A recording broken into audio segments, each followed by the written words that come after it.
വീണ്ടും അമീബിക് മസ്തിഷ്ക ജ്വരം മരണം. തിരുവനന്തപുരം മെഡിക്കൽ കോളേജ് ആശുപത്രിയിൽ ചികിത്സയിലായിരുന്ന കൊല്ലം സ്വദേശിനിയായ പുരുഷനാണ് മരിച്ചത്. ഈ മാസത്തെ 4ാമത്തെ മസ്തിഷ്ക ജ്വര മരണമാണിത്. അമൽ തെനമ്പറമ്പിൽ വിവരങ്ങളുമായിട്ട്. അമൽ, കഴിഞ്ഞ ദിവസം നമ്മളിതിൻ്റെ ഒരു ആശങ്ക പ്രകടിപ്പിച്ചതാണ്. മരണസംഖ്യ കൂടിക്കൊണ്ടിരിക്കുന്നു.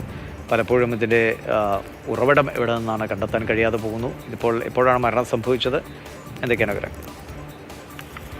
കിവീഷ, അത്യന്തം ആശങ്കാജനകമായ വാർത്തയാണ് അമീബിക് മസ്തിഷ്ക ജ്വരവുമായി ബന്ധപ്പെട്ട് വീണ്ടും തിരുവനന്തപുരത്ത് നിന്നും ഉണ്ടാകുന്നത്. ഈ തിരുവനന്തപുരം മെഡിക്കൽ കോളേജിൽ ചികിത്സയിലുണ്ടായിരുന്ന കൊല്ലം സ്വദേശിയായ പുരുഷനാണ് അമീബിക് മസ്തിഷ്ക ജ്വരത്തെ തുടർന്ന് മരണത്തിന് കീഴടങ്ങിയത്. ഇതിപ്പോൾ ആദ്യത്തെ സംഭവമല്ല. തുടർച്ചയായി കൃത്യമായ ഇടവേളകളിൽ ഓരോ മരണം ഇങ്ങനെ റിപ്പോർട്ട് ചെയ്യുന്ന സാഹചര്യം ഉണ്ടാകുന്നു.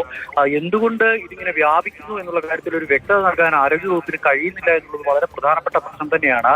ഇതിന്റെ ഉറവിടം സംബന്ധിച്ച കാര്യത്തിലും വലിയ പ്രശ്നങ്ങൾ നിലനിൽക്കുന്നുണ്ട്. നേരത്തെയൊക്കെ ചെളിവെള്ളത്തിൽ അല്ലെങ്കിൽ കെട്ടിക്കിടക്കുന്ന വെള്ളത്തിൽ കുളിച്ചാൽ ആ വെള്ളം മൂക്കിലേക്ക് എത്തിയാലാണ് അമീബിക് മസ്തിഷ്ക ജ്വരത്തിന്റെ പ്രശ്നം ഉണ്ടാകുക എന്നുള്ളതായിരുന്നു ആദ്യഘട്ടത്തിൽ പറഞ്ഞിരുന്നതെങ്കിൽ പിന്നീട് വീട്ടിലെ പൈപ്പിലെ വെള്ളത്തിൽ കുളിക്കുന്ന ആളുകൾക്കും സ്വിമ്മിംഗ് പൂളിൽ ഇറങ്ങിയ ആളുകൾക്കുമൊക്കെ ക്ലോറിൻ ചെയ്ത വെള്ളത്തിൽ കുളിക്കുന്ന ആളുകൾക്കുമൊക്കെ അമീബിക് മസ്തിഷ്ക ജ്വരം സ്ഥിരീകരിക്കുകയും അവർ മരണപ്പെടുകയും ചെയ്യുന്ന അവസ്ഥയുണ്ടായി. ഇതാണ് ആളുകളിൽ ഏറ്റവും കൂടുതൽ ആശങ്ക ഉണ്ടാക്കുന്നത്.